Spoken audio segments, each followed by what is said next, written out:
The night the county decided I was guilty began with music that belonged to other people. Ravensford Hall burned with candlelight and self-assurance, the kind of brightness that made even the shadows look disciplined. Carriages arrived in a steady procession, wheels whispering over frozen gravel, while footmen announced names that weighed more than coin. Inside, satin sleeves and jeweled throats drifted beneath chandeliers as if the air itself were titled. Every smile carried a silent measurement of worth, and every glance completed it. I moved among them with a silver tray, eyes lowered by habit and survival, steps memorized down to the quietest board in the floor. The guests did not look at me so much as look through me, as if I were part of the furniture that happened to breathe. I had served in that house long enough to recognize its particular arrogance. The family did not merely possess land, they possessed certainty. Portraits lined the corridors, ancestors staring past the living as if judging them for failing to be grand. Enough. The servants' passages were narrow by design, reminding us that we were meant to flow around the household's splendor, never through it. That evening, every rule felt sharper because the Duke of Ashwick was present, and because his long-discussed betrothal had been treated like a season's decree. When a duke's future is pronounced by society, the house begins to behave as though the wedding has already occurred, and as though anyone who might disrupt it has already committed a sin. Ruin began, as it often does, with a request shaped like courtesy. Miss Harrowby summoned me to the small anteroom beside the ballroom, where the air smelled of powder, beeswax, and orchids, and where ambition sat under skin like a second heartbeat. She asked for a different ribbon at her wrist, then a fresh glass of water, then a handkerchief embroidered with her family crest, placed so it would be noticed. Her ladies stood close, watching with mild interest that was too neat to be innocent. Miss Harrowby's face remained composed, but her eyes moved with purpose, choosing what to see and what to ignore. In that room, a glance from a future duchess was as effective as a bell.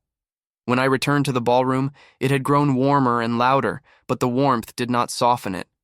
It sharpened the scent of perfume and expectation. Dancers formed circles that tightened and loosened according to rules no one admitted to knowing. Who could be admired, who must be endured, who was permitted only to observe. I carried wine along the edges, where servants were meant to glide like shadows, and I felt eyes land on me more often than usual, not as a person, but as a point of curiosity.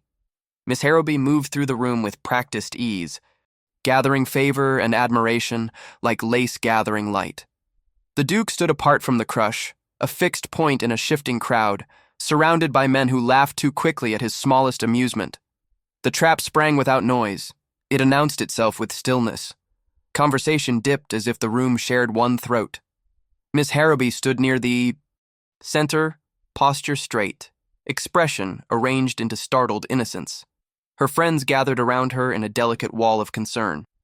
A matron stepped forward with the solemn authority of a woman who enforced morality for sport. The music thinned, then stopped. Footmen halted where they stood. Even the candles seemed to hold their breath.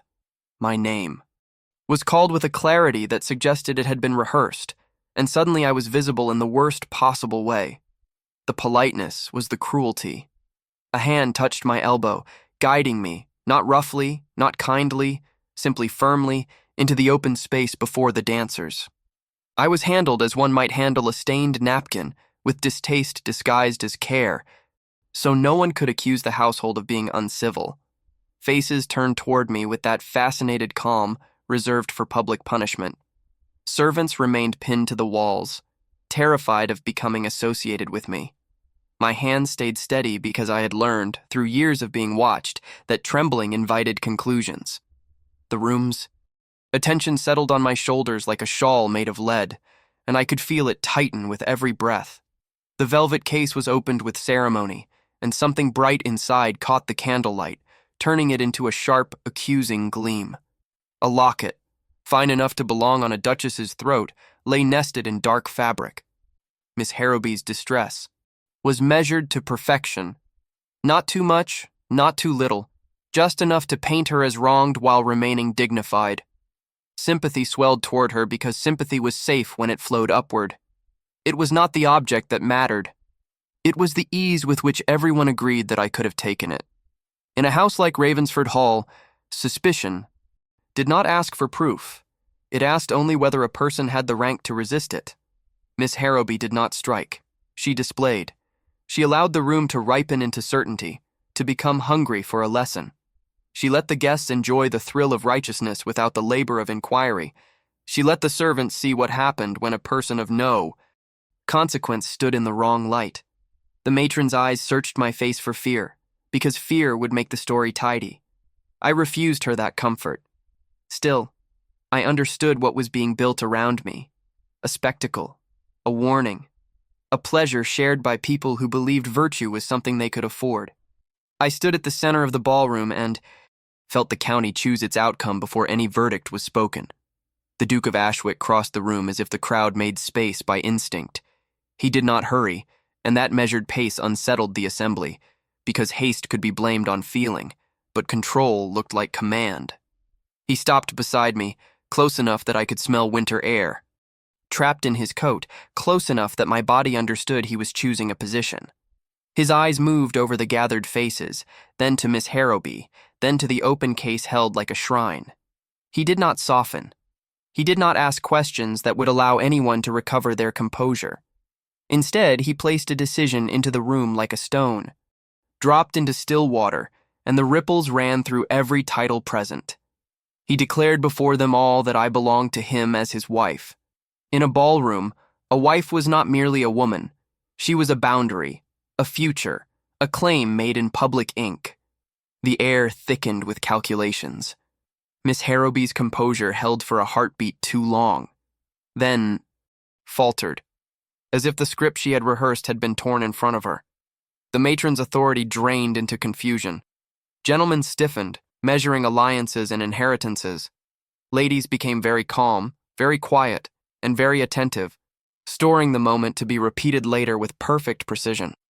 Even those who disapproved understood the danger of questioning a duke's declared household. If he had said it, the county would have to act as if it were true, because ignoring it would invite a new scandal, one that could not be blamed on a servant. No one touched me after that, not because they respected me, but because they feared what disrespecting him would cost. The servants who had been moving to remove me halted as if a bell had rung inside their bones. Guests who moments earlier had been hungry for my humiliation now had to decide which outrage was safer. Outrage for Miss Harrowby's wounded pride, or outrage against a duke who had spoken plainly. Safety won, as it always did. Yet safety did not mean acceptance.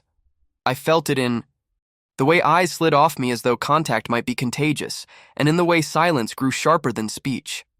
The county did not surrender its judgment. It merely changed its direction and became suspicion with better manners. The Duke escorted me along the perimeter of the ballroom in full view, refusing the comfort of discretion. He guided me, past clusters of guests who stood too still, as if movement might imply an opinion. His family watched from near the dais where the most important people always gathered, faces arranged into appropriate shapes, shock disciplined into propriety, alarm disguised as fatigue. Miss Harrowby remained where she was, surrounded by support that suddenly looked uncertain, as if her own allies feared choosing the wrong side too early. The locket lay forgotten in its case, no longer the story anyone dared to tell aloud. The story had become me, and it had become him, and it had become the question of why a duke would risk his entire future for a girl who had always been considered a nothing. He led me through a side passage and up a stair reserved for servants when ordered, and for masters when they wished to avoid the gaze of equals. We stopped beneath a tall window overlooking winter gardens, black hedges cut into rigid shapes, paths pale with frost. He did not offer comfort. His stillness suggested he expected endurance, as if he had decided I was made of stronger material than the household had ever bothered to notice. In that hush, I noticed what I had missed in the ballroom's blaze. His left hand was bare of any band, his ring finger pale where a ring might have rested, as though the role he had given me had not yet been given to himself. The claim had been a weapon, not a vow, and the consequences of it had already begun to settle into the house like a new rule. When he finally let go, his grip left a faint pressure on my wrist, a reminder that my body had become part of his strategy. He turned away with the efficiency of a man closing a door, leaving me with distant music and the knowledge that the house would interpret his act in whatever way best protected itself. I returned to the servants' wing before midnight, not dismissed, not punished, and more exposed than I had ever been. Word moved faster than feet in Ravensford Hall. Maids pretended to polish what was already clean, eyes darting toward me and away.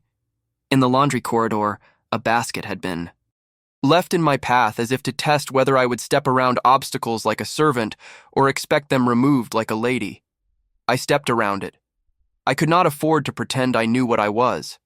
In my small room, I untied my apron with careful hands and felt something stiff hidden in the fold near the seam. It was not the locket. It was a narrow slip of paper, creased as if it had been forced there in haste, marked with the imprint of a signet, a crowned hawk over a broken chain. The ink had bled slightly, as though the message had been carried through damp air. The writing was brief and urgent, addressed not to a servant's name but to a name I had never heard spoken in this house, a name that sat on the page as if it belonged inside his lineage rather than beneath his roof. Beneath the seal, the script circled a name I had never worn, followed by a date from my childhood, and the ink ended with one word that made my throat close. Heir. It was meant for someone else only. The paper did not belong in my room, and that was the first danger. In a house like Ravensford Hall, objects carried histories the way perfume carried air. A ribbon could suggest a patron. A glove left behind could ruin a reputation. A sealed note, pressed into the fold of a servant's apron, could unmake entire bloodlines. I kept it hidden at first, simply because instinct demanded it. Secrecy was the only inheritance. Servants were permitted, yet secrecy was also what the note seemed to accuse. The crowned hawk over the broken chain was not the crest of Ravensford. It was older, harsher, and far too deliberate for a prank. The name written there was not mine, yet it sat on the page with a familiarity that unsettled the bones, as if I had worn it once and been taught to forget. Morning arrived without mercy, pale winter light turning every corridor into a place where one could be observed without being noticed. The household did not erupt into open scandal. It shifted, which was worse. At breakfast, the kitchen staff spoke less. Trays were prepared with excessive care. The housekeeper's gaze moved over me as though counting flaws. A maid who had once nodded at me now kept her eyes on her hands. These were not emotions but calculations. I had been moved, overnight, from harmless invisibility into dangerous ambiguity. A servant who was merely accused could be dismissed quietly. A servant publicly claimed by a duke could not be dismissed at all, without offending him. The household resented the inconvenience, and resentment in such places always dressed itself as virtue. Upstairs, the family's response was contained within the language of propriety. No one raised their voice where it might carry. Doors closed softly but more often. The butler adjusted the day's schedule with the briskness of a man sealing cracks in a wall. A footman was stationed at the corridor that led toward the guest chambers, not for security in any honest sense, but to create the impression that the family remained in control of its own house. Even the placement of flowers changed, less in the servants' hall, more in the formal rooms, as if to reassure the building itself that title still ruled here. That was how aristocratic fear behaved. It tidied the world and called it order. The Duke of Ashwick did not appear in the servants' wing, and he did not need to. His choice the night before had already begun working like ink in water. Every guest who had attended the ball would be repeating the moment.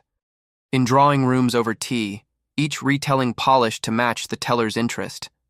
In one version, he had rescued a wronged girl out of sudden conscience. In another, he had humiliated his intended bride out of cruelty. In the most dangerous version, he had been forced into a public claim because the girl held something that could ruin him. The county's imagination was not romantic. It was predatory. People did not search for truth. They searched for leverage. By midday, calling cards began arriving in a pattern that revealed the real shape of society. Some families sent nothing, choosing absence as their judgment. Others sent cards too quickly, wanting to be seen as aligned with power, before power clarified itself. A few sent cards addressed to the Duke alone, as if the rest of the drama were mere household disorder. One card, however, was delivered not with the usual flourish, but with odd care, as though the messenger feared he might be followed. The seal on that card matched the hawk and broken chain. I watched it pass through the butler's hands like a small knife. He did not turn it over at once. He paused, and the pause was an admission. A man who had served titled families his entire life rarely betrayed surprise, but that crest forced a crack in his discipline. He carried the card away, and the household tightened further, as if everyone could feel the disturbance without being told its name. My own position in the house became a strange performance. I was not reassigned to gentler duties, which would have implied I had risen. Nor was I punished, which would have implied the Duke's claim was meaningless. Instead, I was placed in the most visible sort of usefulness. Errands that took me past doors, where I could be seen, tasks that required me to cross corridors at hours when guests might notice. It was an old method of control: expose the subject to observation until the subject breaks. But I did not break. I moved as I always had, head lowered, posture careful, and the result was that people grew more unsettled. They preferred the accused to look guilty. They preferred the ambitious to look eager. I looked neither. Miss Harrowby remained in the house, and that was the second danger. She did not flee, which would have looked like defeat. She did not confront the Duke, which would have looked improper. She did what powerful women were trained to do when the room turned against them. She held her place as though nothing had changed, and she made the change look like everyone else's mistake. Her grief became tasteful. Her composure became exemplary. Ladies visited her in her sitting room, and they left looking solemn, as if they had witnessed a noble suffering. Men nodded to her with the careful respect of those who understood that a future duchess was a useful friend even when she was temporarily embarrassed. She turned humiliation into currency with frightening ease. Yet beneath the surface, her influence moved. A stable hand began lingering near the servants' entrance, watching who came and went. A maid in Miss Harrowby's service started asking quiet questions about my earliest days in the house, where I had come from, who had brought me, whether I had any relatives who might claim me. These questions were not curiosity. They were hooks. In a society built on lineage, the quickest way to destroy a woman was to make her origin seem suspicious. If I could be painted as an imposter, the Duke's claim would look like either foolishness or corruption. Either would damage him. Either would restore Miss Harrowby's position as the safer choice. The Duke finally appeared in the early afternoon, moving through the formal corridor with the same measured control he had used in the ballroom. His presence did not comfort the house, it disciplined it. Servants straightened, not out of love, but out of fear of failure. Guests who were lingering for the pleasure of gossip stood a little taller and smiled a little more carefully. His family gathered around him in a rigid tableau of propriety: mother, sister, and uncle, whose expression suggested he had memorized every law relevant to inheritance. They spoke, behind closed doors, and the doors were shut with a precision that implied the conversation inside was not meant for any ears in the household, however loyal. What mattered was not what was said, but what changed afterward. 2 men arrived at Ravensford that evening who were not local: a solicitor with the lean look of someone who spent his life reading consequences, and a clerk carrying a leather case that looked heavy with records. Their coats were dusted with road salt. Their eyes took in the house with a practiced impartiality that frightened the staff more than anger would have. Law in that world did not shout, it simply wrote, and what it wrote lasted longer than anyone's pride, i.e., was not summoned openly. That would have acknowledged me as significant. Instead, I was instructed, through the housekeeper's tight mouth, to present myself at the small library near the west wing at a particular hour. The instruction was delivered like a punishment, yet the destination was not the servants' hall. Even the walk there became part of the social drama. I felt eyes on my back from alcoves and stair landings. I passed mirrors that reflected a figure too plain for the rooms she walked through, and I understood that the house wanted me to feel out of place, to shrink back into the category of servant where I belonged. But a duke had shifted that category publicly, and now everyone was forced to confront the discomfort of a rule broken in front of them. The library smelled of leather and cold stone. The fire had been lit, but only enough to suggest hospitality, not warmth. The Duke stood near the desk, the solicitor beside him, the clerk already arranging papers with silent efficiency.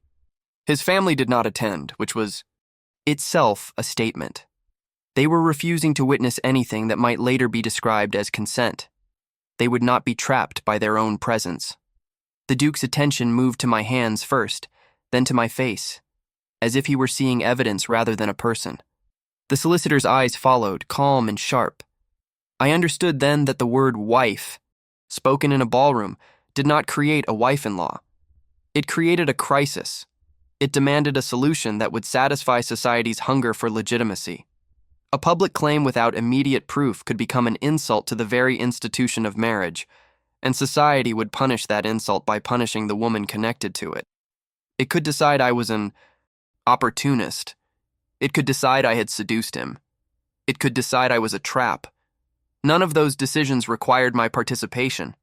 They required only a narrative that made the county feel safe again. A small bundle of documents lay on the desk: household registers, employment lists, a folded paper with the edge of a seal barely visible beneath. The clerk turned pages with a reverence that suggested they mattered more than breath. The Duke placed one particular paper in front of him and did not touch it immediately, as if delaying contact would delay consequence. I recognized the pressure of the moment by what was absent. No raised voices, no overt threats, no moral lectures. Only the tightening of silence and the slow positioning of facts. The solicitor wrote notes while observing me without expression. In that world, expression could be used against you. A smile could be interpreted as confidence. A tremor could be interpreted as guilt. I kept my posture steady and my eyes lowered, not in submission, but in strategy. The Duke's fingers finally tapped the paper, once, twice, and the sound was quiet yet decisive. The clerk produced a slim ledger bound in dark cloth, its corners worn as if it had been handled in secret rather than in use. The ledger opened to a page where a name had been written long ago in a hand different from any in that room. The same name from the note. The same childhood date. It sat there like a concealed truth dragged into light. The Duke did not look satisfied. He looked grim, as though he had confirmed something he had hoped would remain impossible. The solicitor's pen paused for the first time, just a fraction, then continued. That fraction was the closest anyone in that room came to admitting shock.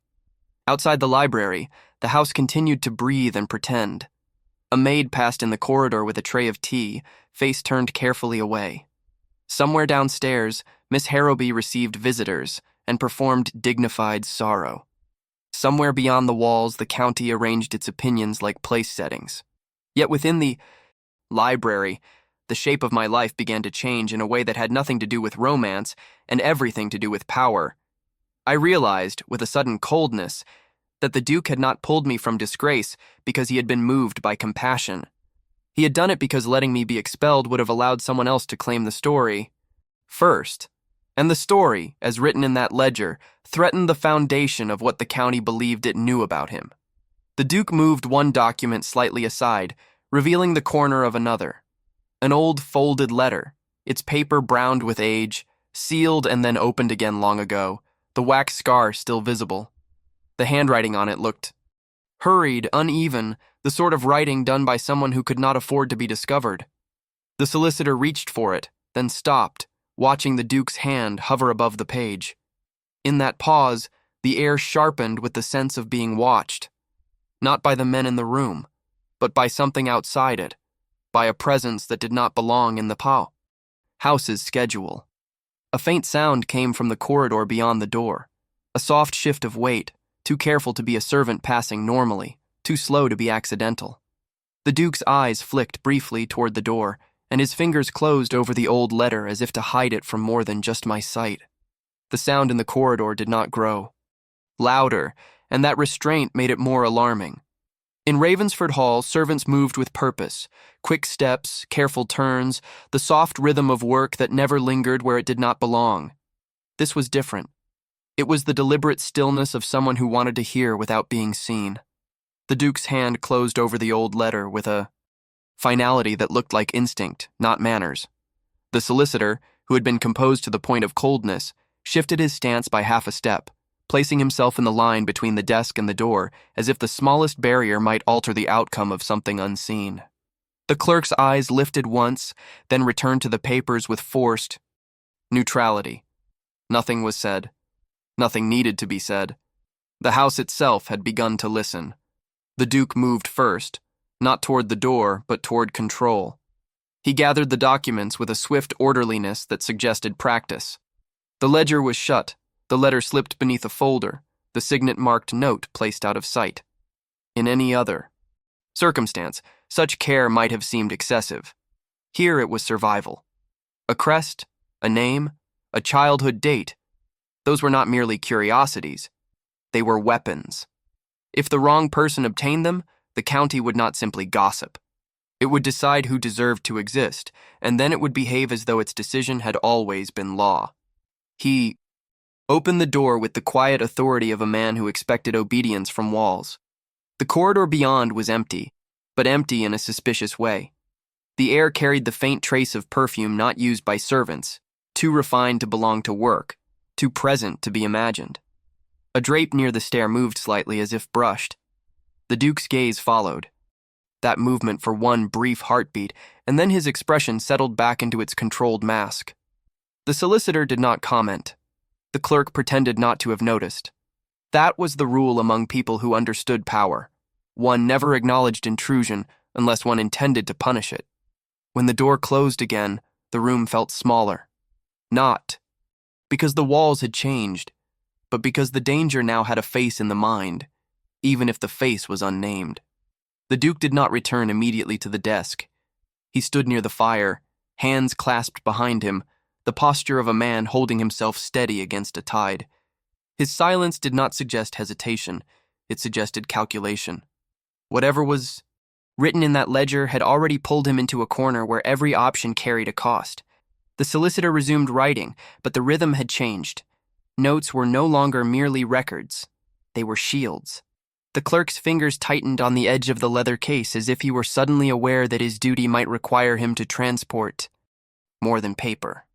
I remained where I had been instructed to stand, neither invited closer nor dismissed. That, too, was deliberate. If I were brought into the circle, it would grant me importance. If I were sent away, it would suggest I was unnecessary.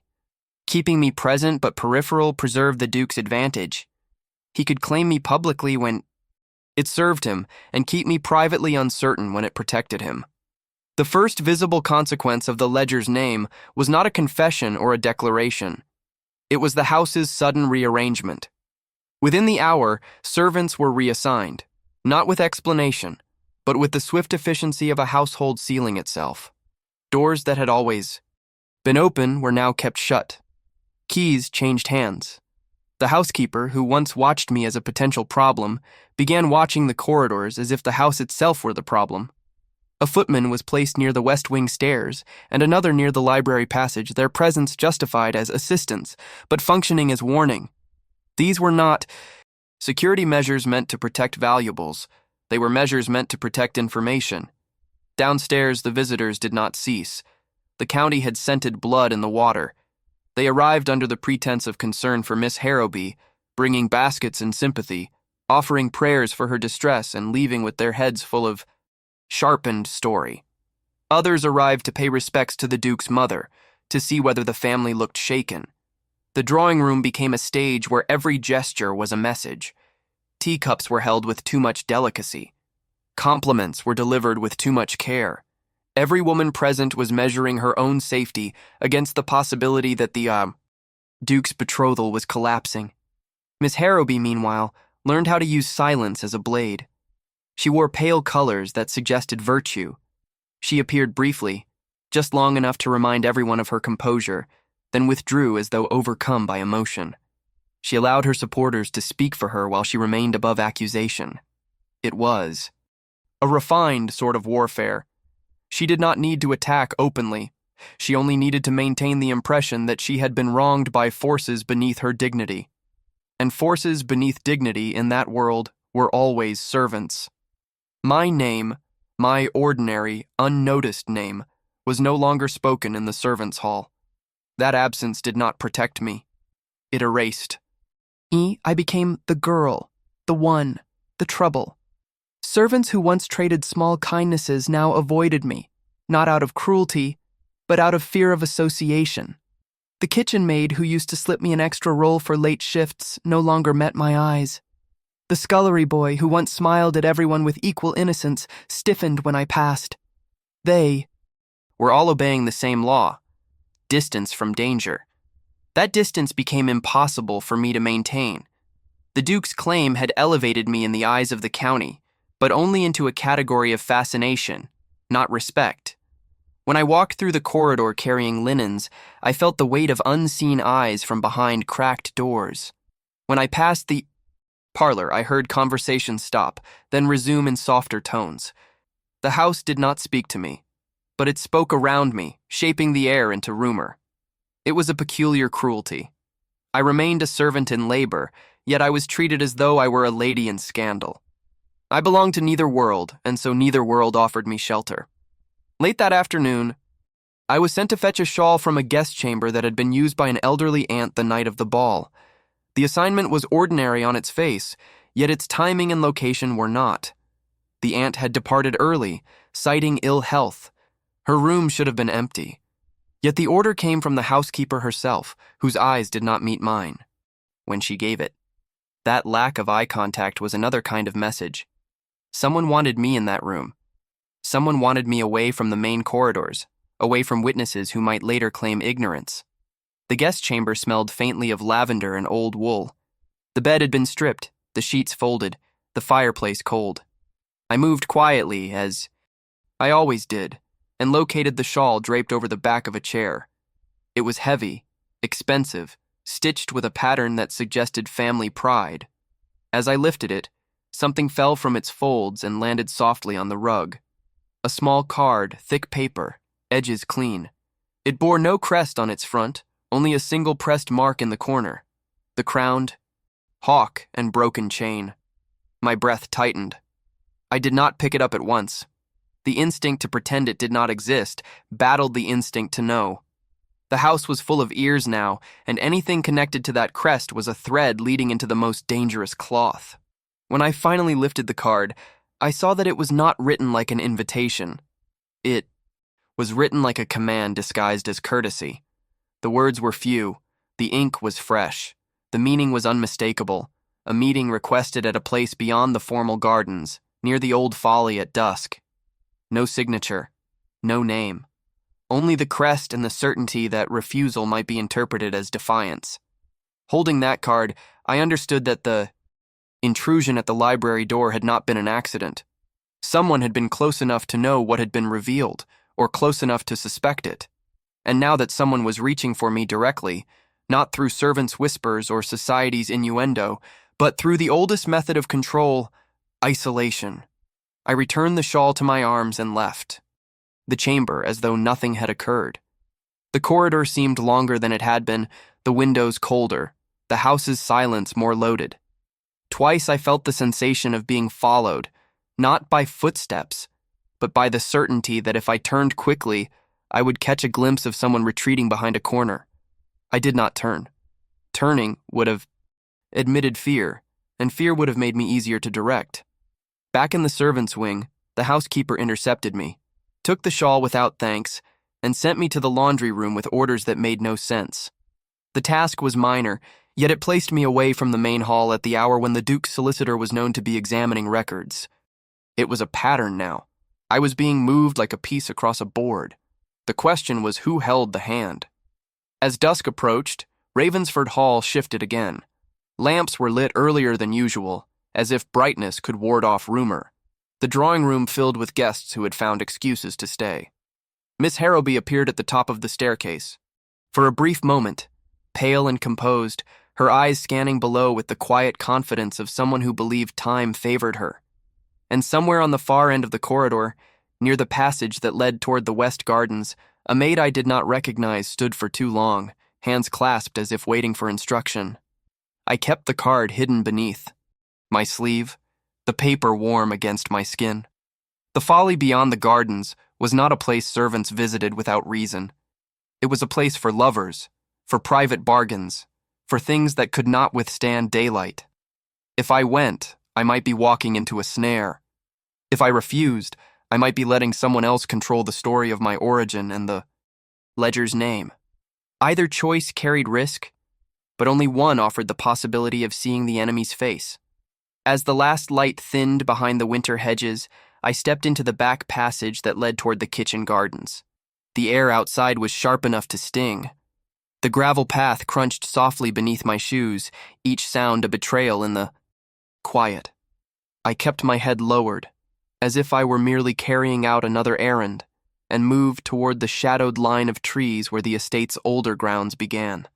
The folly, half hidden by bare branches, emerged as a pale shape against the dusk. An elegant ruin built to look romantic, and used in practice to conceal everything society pretended not to do. I reached the edge of the trees and slowed, letting my eyes adjust. The world was still, yet not empty. A faint movement near the stone arch caught my attention. Someone shifting weight, someone waiting with patience that suggested confidence. I could not see the face, only the outline, and the outline was not that of a servant. The figure stood too straight, too still, dressed too finely for work. The distance between us held its breath. Then, from the shadow behind the folly, another figure appeared, lower, quicker, dressed in plain dark cloth like the household's own staff, but moving with the ease of someone accustomed to slipping unnoticed through grand spaces. The two figures did not speak, but their coordination was unmistakable. One was meant to be seen. The other was meant to remain unseen until the moment it mattered. And in that tightening hush, I realized the meeting was not merely a summons. It was a demonstration. Someone wanted me to understand without a single word that I was being watched from both worlds. At once, the distance between the folly and the trees became a narrow corridor made of cold air and intention. The finer figure held his posture, like a man accustomed to being watched without ever being questioned.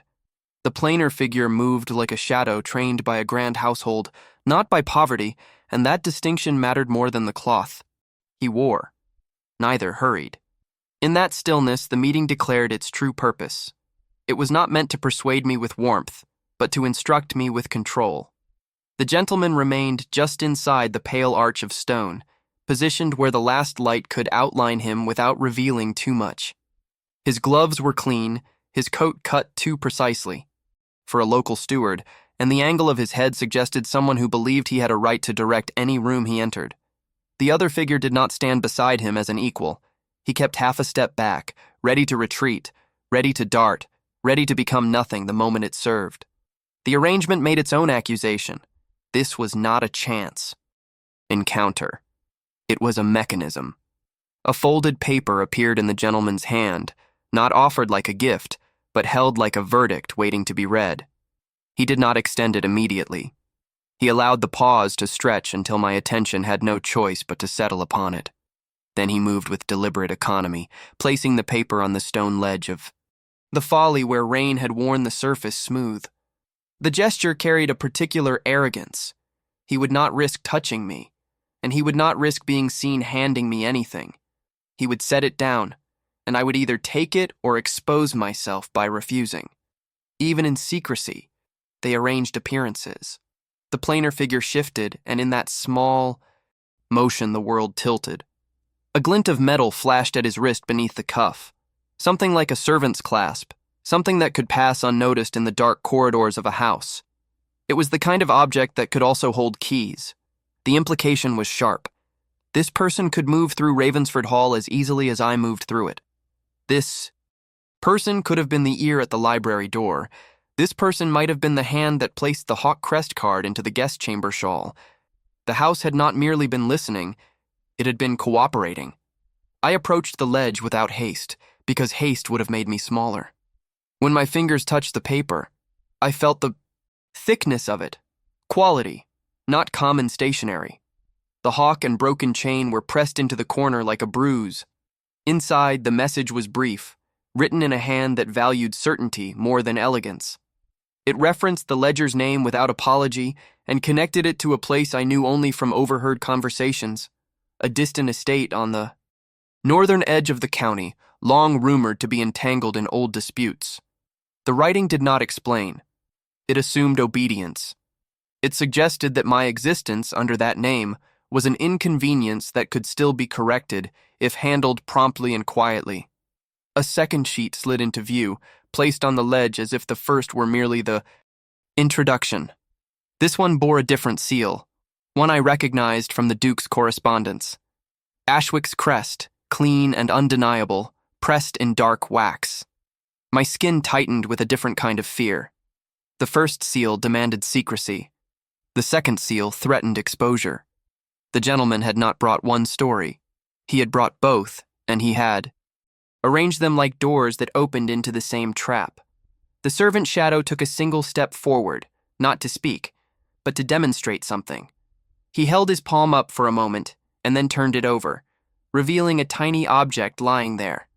A simple ring, dull and plain, the sort of band a laborer might wear. It was too ordinary to matter, except for the mark engraved inside it, visible even in the dim light. A tiny hawk, a broken chain. The same crest, hiding in the smallest place where truth could be carried without being announced. The ring was set down beside the papers. It was a quiet promise. This group could place objects in my path, could take them away, could manufacture proof, the way Miss Harrowby had manufactured my guilt at the ball. The moment carried a clear warning. If they could place a ring, they could place a locket. If they could place a crest, they could place a sin. And if they could do that, the county would not ask questions. It would only ask whether the story was convenient. I did not take the ring. I did not leave it either. I folded the paper and slipped it beneath my sleeve, then lifted the Ashwick sealed note with careful fingers and did the same. The decision was small, but dangerous. Possession itself could become evidence. Yet walking away without them would have made me defenseless. It was not courage that moved me. It was the understanding that ignorance was no longer safety. The gentleman watched with a still satisfaction that unsettled me more than anger would have. He had expected I would take them. He had arranged the scene so I could do nothing else without appearing guilty of something. The plainer figure moved first, retreating into darkness with practiced ease. The gentleman remained a heartbeat longer, as if ensuring I had memorized the imbalance between us, then turned and disappeared behind the Follies' stone curve. The entire meeting ended without a single voice raised, without a single hand laid on me, and it was precisely that restraint that made it feel irreversible. Their power did not require force. It required only the county's willingness to believe. The path back to Ravensford Hall felt exposed, as though the hedges had learned my name. When I reached the kitchen gardens, a lantern's glow shifted behind a window, and I understood someone was watching my return. A servant crossed the courtyard at an odd angle, too purposeful to be natural, too calm to be innocent. I kept my pace even. I entered the back passage as if I carried nothing but the cold on my sleeves. Inside, the house was warmer, but the warmth had changed. It carried the sourness of anticipation.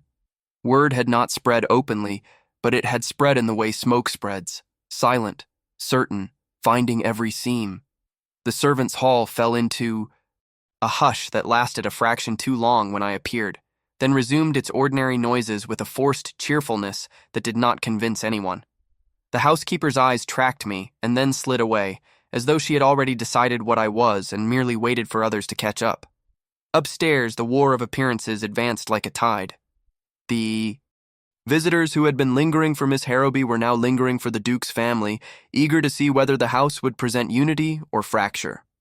Lady Ravensford, Ashwick's mother, was visible at precisely timed intervals, never long enough to invite questions, always long enough to show that she remained composed.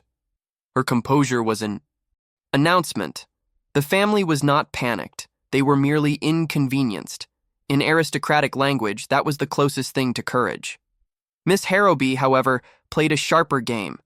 She no longer needed to accuse me of theft. That accusation had served its purpose.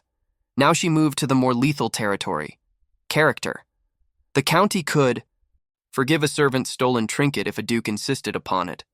The county could not forgive a woman, any woman, whose virtue was uncertain, because virtue was the currency that allowed marriage to look like morality rather than transaction. If my virtue could be questioned, the Duke's claim would look reckless at best and corrupt at worst. And corruption was the one scandal that could stain even a title. The shift appeared first in the way women looked at me. Not directly, never directly.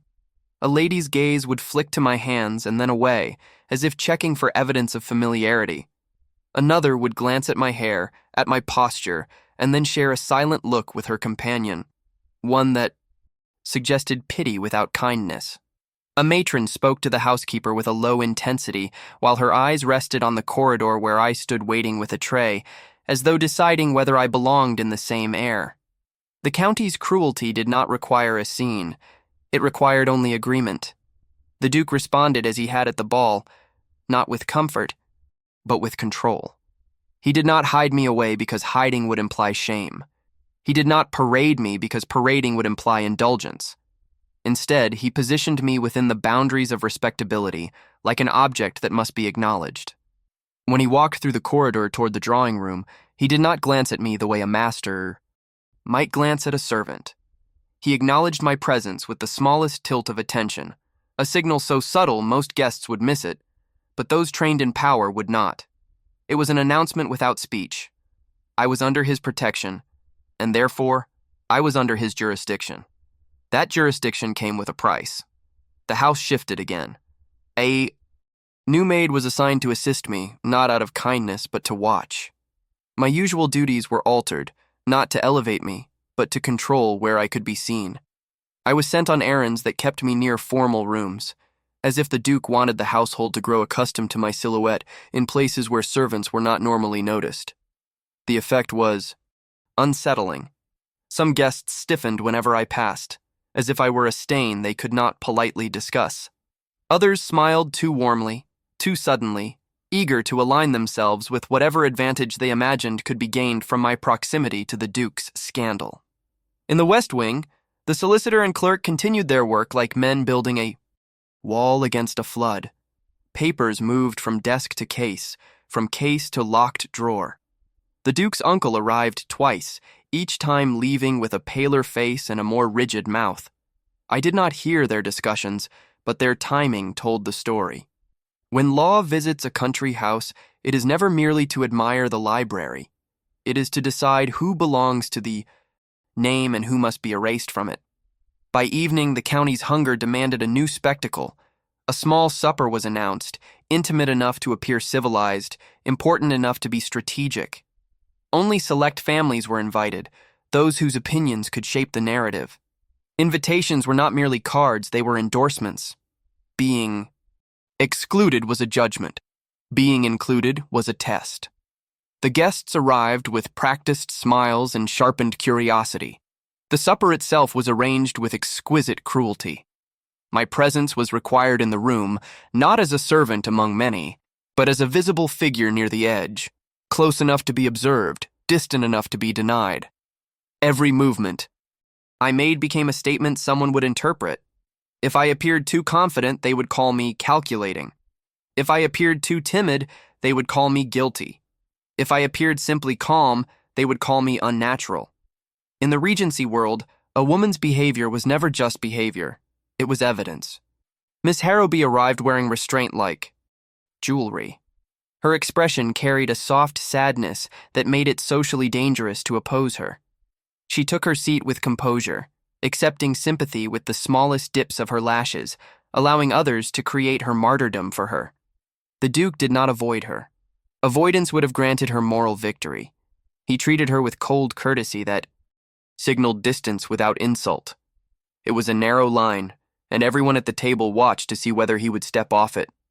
Throughout the meal, gestures carried the violence that words were not permitted to show.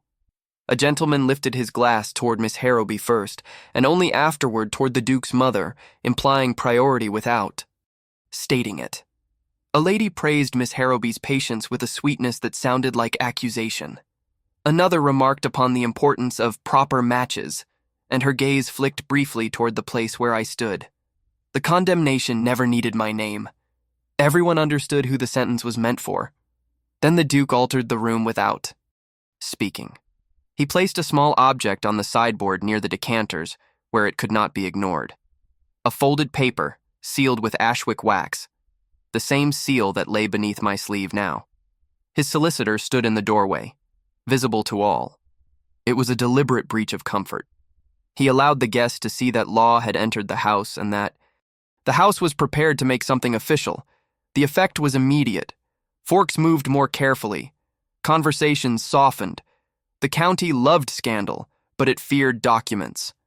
Miss Harrowby did not flinch openly, yet her hand tightened on her napkin for the briefest instant before she mastered herself again. Her allies noticed. They adjusted. Their smiles. They leaned closer, as though to protect her with proximity. The Duke's mother's face remained composed, but a thin line appeared beside her mouth, an old habit of restraint deepening under pressure. After supper, as guests drifted toward the drawing room, I was summoned, not directly, never directly, into the corridor outside the west. Library. The summons came through the new maid assigned to me, her eyes too careful, her voice too neutral. I followed, feeling the house's attention cling to my back like dust. Inside the small anteroom, the Duke stood with the solicitor and the clerk. The ledger lay open on a narrow table, protected from casual eyes. Beside it sat a small velvet pouch, old enough to have belonged to another era of the family, the fabric worn at the edges by nervous hands. The Duke did not look at me with tenderness. He looked at me with the grim focus of a man facing a consequence he cannot avoid. The solicitor placed a single item on the table and pushed it forward with the tip of his finger. A thin chain, tarnished, with a tiny pendant attached. Not the locket from the ball, something smaller, older, almost plain. Yet the moment I saw it, a pressure formed behind my ribs, as if memory had reached for me through years of enforced forgetting. The pendant bore a mark so faint one could miss it in candlelight, a crowned hawk over a broken chain. My sleeve felt heavier. The papers from the folly pressed against my skin like heat. The Duke's attention moved, almost imperceptibly, to the place where my sleeve lay slightly too stiff, as if he sensed what I carried without having seen it. The clerk's gaze followed his, and then dropped to the table again with the speed of someone trained not to. Notice what might endanger him. The Duke's hand hovered over the velvet pouch, then withdrew as though the pouch might bite. He reached instead toward the ledger, tracing the line of the old name on the page without touching the ink. The gesture was careful, reverent, and fatal. It suggested not merely a record of employment, but a record of blood. In the silence that followed, the new maid stood by the door with her eyes lowered, too perfectly still. A servant trained to disappear did not stand like that unless instructed. The house had ears everywhere, and now one of those ears was inside the room. The Duke's gaze returned to my sleeve, and I felt with sudden certainty that if I revealed what I had taken from the folly, the balance of the house would shift again, either toward truth or toward the kind of official lie that could bury a person without leaving a grave. The moment held on a knife's edge, and the quiet became so complete that even the fire's soft crack sounded like an admission. Behind the closed door, the maid's hand moved slightly, as if adjusting her grip on something hidden in her apron, something that could be a key or a note or a signal meant for another set of eyes waiting in the hall. The anteroom's quiet was not peace. It was discipline, imposed by power and fear in equal measure. The fire snapped softly, the only honest sound in a house that had become expert at hiding its intentions behind etiquette. The velvet pouch rested on the table like an accusation from another generation. The ledger lay open as if its ink were still wet, as if the name written there had only just been decided. The tarnished chain with the hawk and broken chain pendant sat between us, small enough to be overlooked by anyone who did not understand symbols, and heavy enough to sink a family that did. The Duke's eyes remained on my sleeve for a fraction too long. It was not the look of a man seeking romance, nor even the look of a man seeking comfort. It was the look of a man confirming a suspicion. He had been moving through this crisis with controlled brutality, never giving the county the satisfaction of seeing him shaken.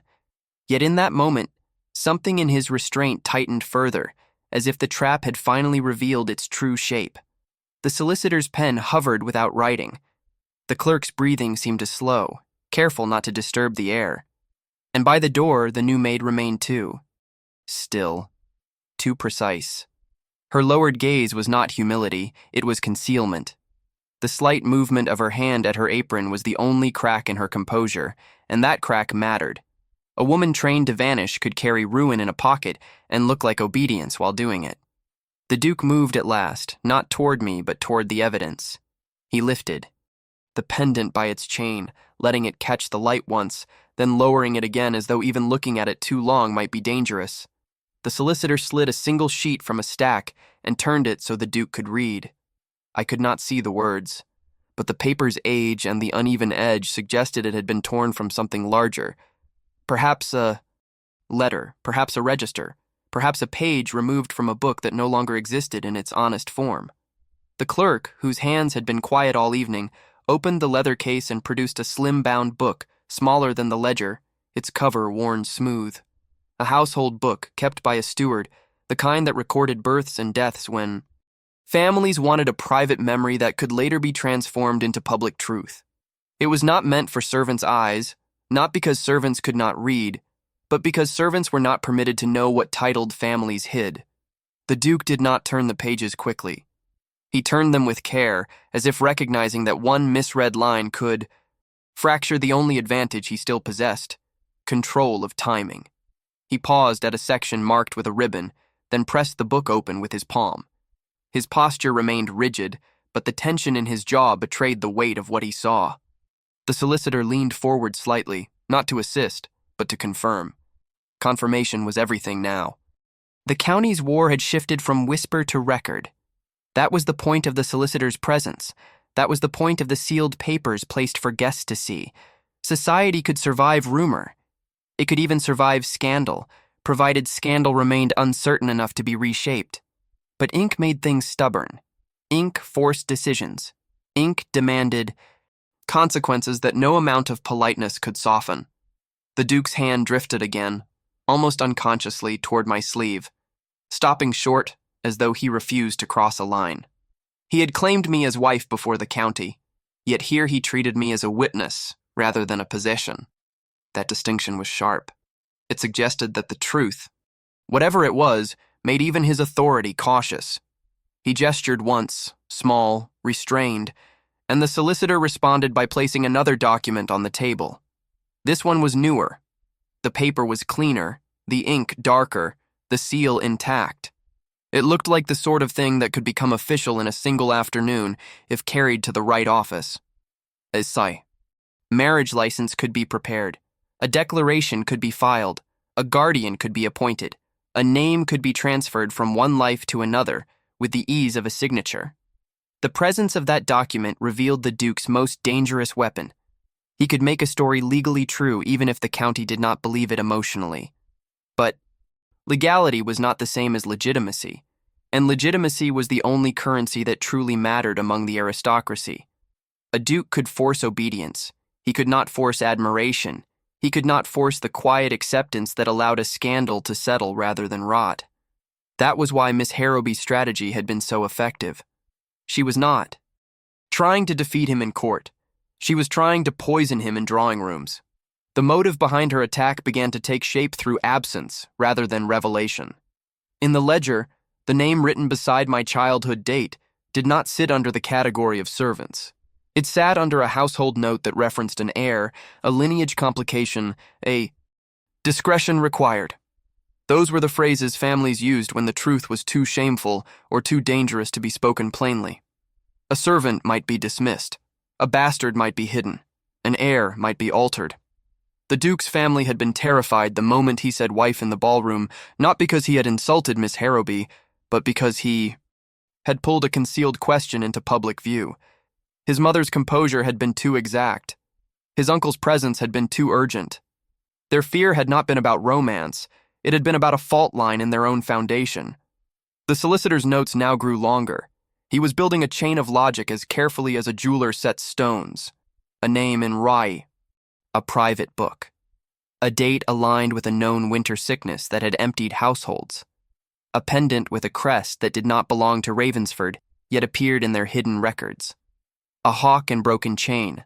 an emblem of a family the county remembered as powerful once, disgraced later, and still capable of destroying those who wore their mark too, openly. The crest was a ghost with teeth. Somewhere beyond the anteroom, voices floated faintly through the corridor, careful laughter from the drawing room. The supper guests were still present.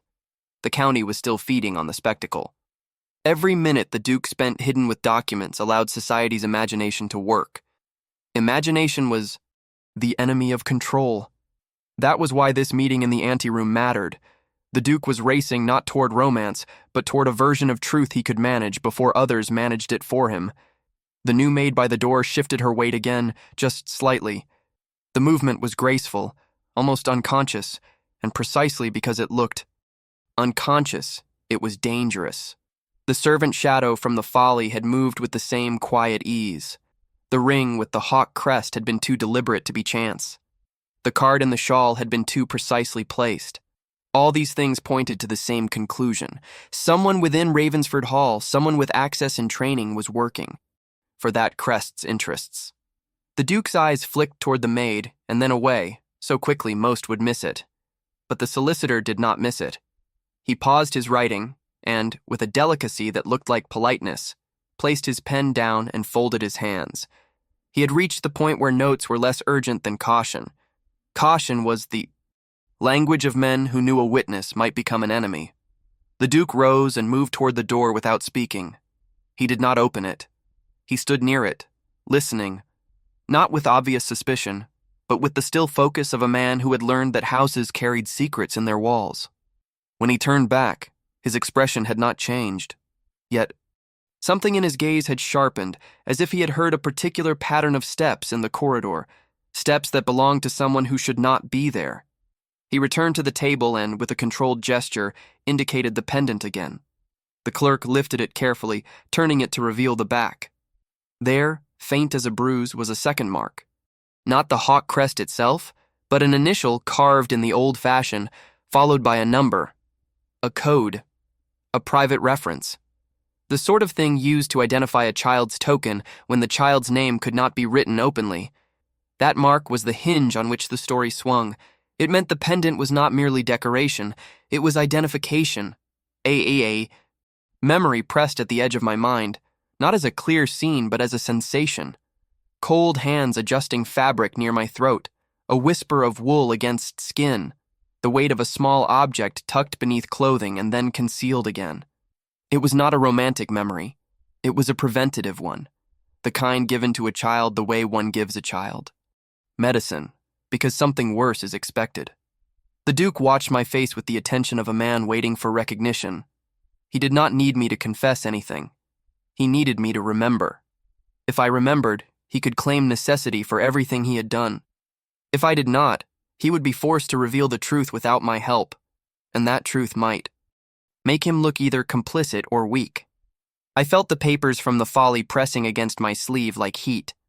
The Ashwick sealed note was not merely a message, it was a decision held in reserve. If he acted on it, he could formalize my position quickly, sealing me into his name before the county could tear it apart. If he did not, Miss Harrowby's allies would seize the narrative and make my existence a stain rather than a claim. The motive behind the mercy became unmistakable. The Duke had not defended me because he had suddenly seen my worth. He had defended me because my disappearance would have served someone else's plan. The Locket accusation had been engineered to remove me from the house, to push me back into the nameless world where people vanished without record. If I vanished, the ledger's name could be erased quietly. The hawk crest could reclaim its secret without resistance. The Duke's family could proceed with the convenient betrothal, the convenient heir, the convenient future. And whoever had placed those cards and rings could continue to govern from the shadows. But he had interrupted it. He had forced the county to witness my existence as attached to his authority. Now the secret could not be removed without consequence. That was why the pressure had increased, why the house had rearranged itself, why the new maid watched me with such careful stillness.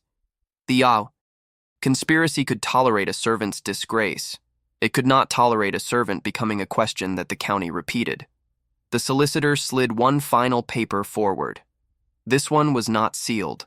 It was a list of names, written in a tight, careful hand. Men who could testify to dates, to transfers of guardianship, to payments made under false headings, stewards, midwives, clerks, a network. Seeing it made something cold settle in the room. The conspiracy was not a single jealous woman's scheme. It was organized. It had existed before the ball. It had used the ball because it needed the county's appetite for spectacle to hide its real work. The Duke reached for the list and stopped. His fingers hovered over one particular name, and the hesitation revealed more than any confession could. The name was familiar to him, familiar enough to hurt. At the door, the maid's hand slid fully into her apron pocket, and this time the movement was not graceful, it was purposeful.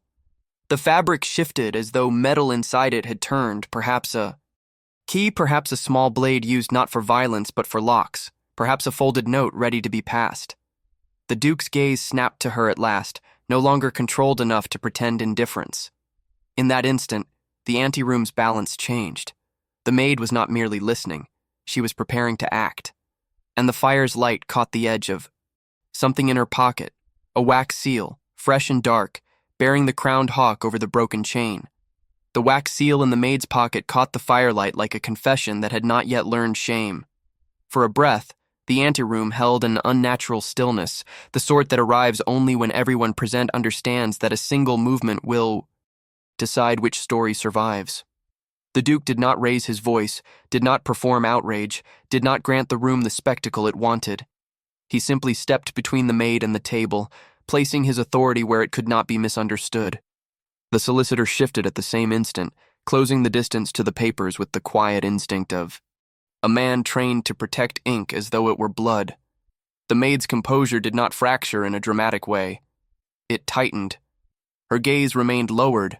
Her posture remained obedient, and that obedience was the most incriminating detail of all. A servant innocent of treachery would have startled, would have pleaded, would have reacted like a person. With a private self, she reacted like an instrument awaiting the next instruction. Her hand withdrew from her apron slowly, empty now, as if emptiness itself could erase the fact that a seal had been there. The Duke's attention remained fixed, not on her face, but on the pocket she had touched, as though he could see through fabric into intent. Nothing in that moment required violence. The house had always been built to control bodies without touching them. The Duke's gesture, small, precise, summoned the butler as if the butler had been waiting outside all along. 2 footmen appeared behind him with the calm efficiency of men trained to remove inconvenient objects from polished rooms. The maid was guided out with a politeness so severe it became a sentence. Her departure was quiet enough that the supper guests downstairs would not hear it, yet significant enough that every servant in the corridor would feel the change in the air. This was how aristocratic justice worked when it wished to remain respectable. It did not shout. It rearranged. The door closed. The room did not relax.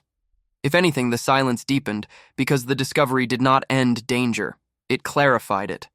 The hawk and broken chain were not merely a crest carried by outsiders. They were inside the house. They had hands among the staff. They had access to corridors, to keys, to laundry seams, to guest room. Shawls. The conspiracy was no longer theoretical. It was embodied. The Duke returned to the table and placed his palm beside the ledger without touching it, as if even contact might stain him with the history it contained. The solicitor slid the list of names closer, and in that movement the purpose of the evening sharpened into inevitability. The county's appetite could not be starved now. It had already tasted scandal.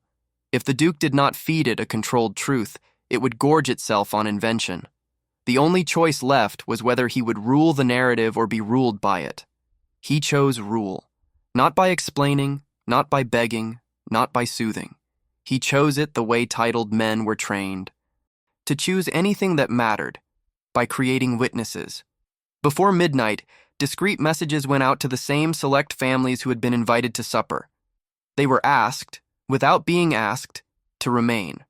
Lady Ravensford's drawing room was opened wider, lamps brightened, chairs shifted as though a later gathering had always been planned. House's servants moved with the strained grace of people who understood that what happened next would decide who kept their posts and who would be swallowed by the countryside's rumors.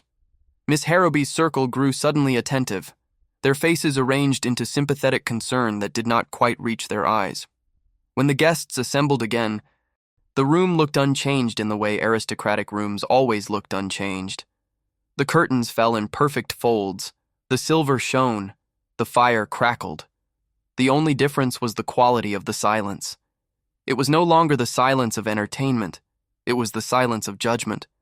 The solicitor entered first, plainly dressed, carrying nothing dramatic, which made him more frightening. The clerk followed with the leather case that had become the house's most dangerous object. The Duke's uncle took a position near the mantel, his expression stern enough to suggest principles, though it was fear that held his mouth so tight. Lady Ravensford sat with the calm posture of a woman who understood that even a trembling finger could be interpreted as guilt. And Miss Harrowby, placed in a chair where light fell kindly upon her, wore sorrow like a ceremonial sash, inviting the room to see her as the injured party who had endured indignity with grace. I was not seated. I was not placed among servants either. I stood where I could be, seen without being granted the dignity of belonging, which was exactly how society preferred its controversies, visible, contained, and always at a slight disadvantage. The Duke's decision to keep me in view was not tenderness. It was strategy. If I vanished from the room, the county would imagine reasons. If I remained, the county would be forced to contend with reality. The first blow was not aimed at Miss Harrowby. It was aimed at the comfort of the guests. The solicitor opened the leather case and produced a single document, sealed, official-looking, the sort of paper that made idle conversation retreat. He placed it on a small table where the nearest matron could not avoid seeing it. Then he produced a second, a statement written in the careful language of men who understood that words were weapons. The room did not yet know what it contained, but it recognized the form. This was law's shape, and law, in a drawing room, was an insult to the illusion that rank alone settled disputes. The Duke did not speak. He did not need to. His stillness instructed the solicitor to proceed, and the solicitor did so with the calm, deliberate movement of a man stacking stones to build a wall. What followed was a sequence of facts arranged like a proper dance, measured, inevitable, leaving no room for improvisation. The theft accusation at the ball was addressed first, not by defending my character, but by exposing the house's vulnerability to planted evidence. The pendant with the hawk and broken chain mark was presented, not as ornament, but as a token listed in a private household book, long kept from public eyes. The ledger's name and date were referenced without romantic flourish, only as an entry that had never belonged in servants' records at all. A midwife's notation was mentioned, a steward's signature, a payment that had been disguised as ordinary charity. Each detail landed softly, and each soft landing made the room colder. Guests shifted in their seats, not because they felt pity for me, but because they sensed the scandal was growing teeth that might bite. Anyone too close. Several women glanced toward Lady Ravensford, searching her face for permission to be shocked. Lady Ravensford offered none. Her composure was its own command. No one would be allowed to pretend this was merely a servant's misbehavior. Miss Harrowby's expression remained beautifully controlled, yet something in her stillness changed. The sorrow did not deepen, it stalled. That stall was the first visible crack. The county loved to pity a woman until pity became inconvenient. Now pity began to look risky. Then the second blow arrived, sharper, quieter, and directed at loyalty itself. The butler entered and placed a small item on the same table, a wax seal, fresh and dark, bearing the hawk and broken chain. He did not announce where it had been found. He did not need to. The presence of the seal inside Ravensford Hall spoke more loudly than any accusation. It was a declaration that the conspiracy had penetrated the household, that access and intention had been purchased, and that the house's own staff had been used as an instrument.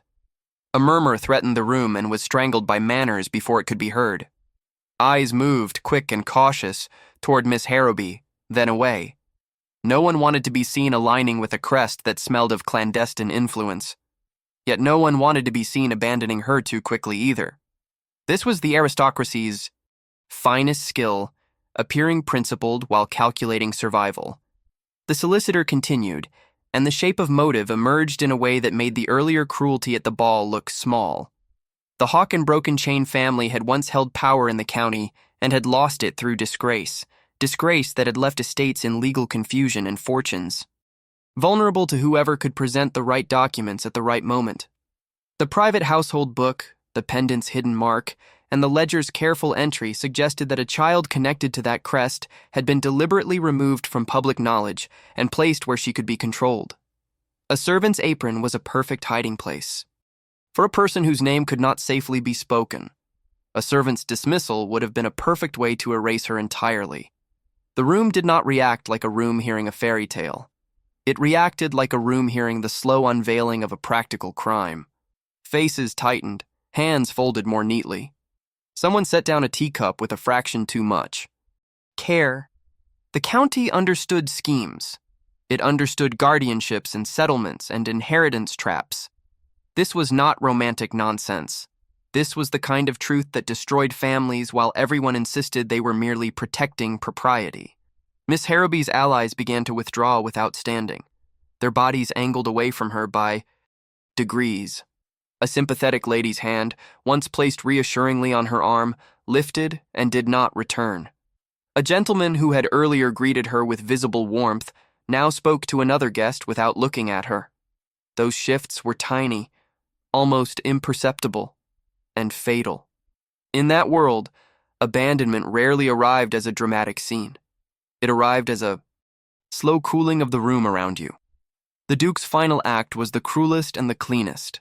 He allowed the solicitor to place an official paper where it could be seen by the right eyes, a formal petition to protect identity and property pending verification of records filed not in a distant city, but in the nearest jurisdiction that mattered. It was a declaration that the matter was no longer a drawing room entertainment. It was now something ink could carry beyond Ravensford's walls. This single gesture forced the county into a new behavior. It could whisper, but it could not shape the outcome with whispers alone. Miss Harrowby did not collapse. She did not plead. She did not perform. She simply sat and watched the room shift away from her, the way one watches tidewater recede before the beach admits what it has lost. The elegance of her restraint saved her from looking guilty, yet it could not save her from looking entangled. In Regency society, being merely adjacent to a scheme was often punishment enough. When the gathering dispersed, it did so with impeccable decorum. Guests thanked Lady Ravensford. They offered the Duke small, careful courtesies that signaled respect without enthusiasm. They avoided looking directly at me, as if direct attention would require them to decide whether I was victim or threat. They left with their minds full of details they would edit by morning into stories that favored their own safety. Ravensford Hall did not become kinder afterward. It became more precise. Servants watched their own shadows. Doors remained locked that had never been locked before. The housekeeper's instructions turned sharper, not out of anger but out of terror of further intrusion. Yet one change was impossible to deny. The county's gaze had moved. I was no longer merely the accused thief from the ballroom. I had become a question tied to crests and records and the kind of hidden history that polite families pretended never happened. Near dawn, the solicitor prepared to depart, carrying copies of the most dangerous papers under careful seal. The clerk secured the ledger in the leather case as though it were an infant. The Duke stood at the entrance hall watching them, not with relief, but with the steady expression of a man who understood that removing documents from a house did not remove a threat. It simply shifts where the threat must now be faced. As the solicitor's carriage wheels rolled over the gravel, a single envelope was brought in by a footman. No flourish, no announcement, just a plain delivery that looked almost ordinary. The wax on it was unbroken and unfamiliar, pressed with a mark that did not belong to Ashwick and did not belong to Ravensford. The crowned hawk and broken chain sat there again, but altered, flanked. Now by a second symbol, finer, older, suggesting a higher authority than the conspirators had shown so far. The Duke took the envelope and did not open it at once. He weighed it in his hand, as if measuring whether paper could carry a storm. His gaze lifted briefly toward the long corridor where servants moved quietly back into their routines, and then toward the windows where daylight began to thin the night. In that faint light, the seal looked almost black. The household behind him resumed its careful breathing, believing the worst had passed because the drawing room had been controlled and the county had been fed a story sturdy enough to hold. Yet the envelope's new mark suggested a deeper layer, someone watching from beyond the county, waiting for the moment when the secret was no longer merely local,